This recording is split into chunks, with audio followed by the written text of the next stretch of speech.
Marc, I'm going to move on a little bit now to public nuisances, protests, the Public Order Act. We have a chap outside Parliament, and I know you've had a few run-ins with this Stop Brexit, Steve, and I know he was probably loitering around when back in the day when Vince was in Parliament. This is a man who I think has gone too far. He tends to hang around on Whitehall.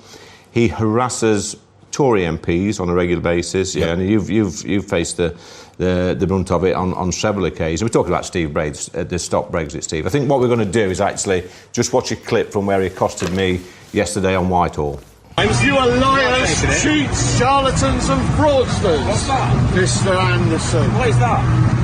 That's Sylvia. Well, you got a problem with Sylvia? No. Do you want to beat her up? No. Oh, no. good. You want to beat everyone else, sir? Anyway. What's this about your second job with GB News? I won't take a second job. Here you go, I'll take a first job. 100,000. So, Marc, you saw the clip. You saw him in action. It's not the first time. What should we do with this man? Well, look, on the one hand, we don't want to live in Putin's Russia. We believe in, the right to democratic protest. Yeah. But this goes way beyond that. This is a man who, pursues people down the road. He's extremely rude.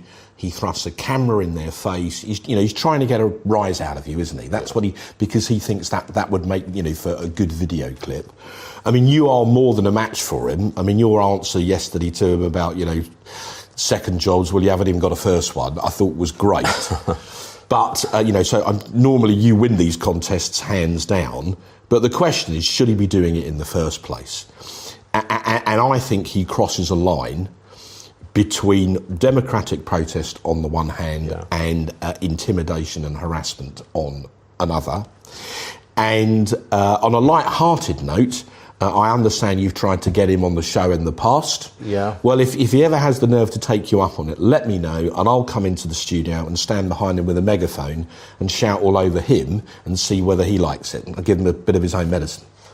Vince, you was in Parliament at the height of the Brexit debate, and you obviously must have come across this character outside Parliament back in the day when he was, actually peacefully protesting. But as the years have gone on, he seems to become more of a public nuisance, a tourist attraction, and quite frankly, he's just getting on people's nerves. Well, I don't buy that, actually. I mean, I got shouted at by both sides in the Brexit debate. People got very emotional.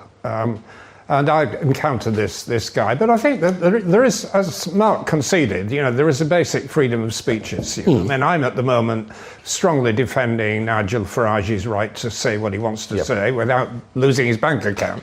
This guy is another aspect of freedom of speech. If he'd be locked up if it was in Russia or Iran, but, we're not that kind of country.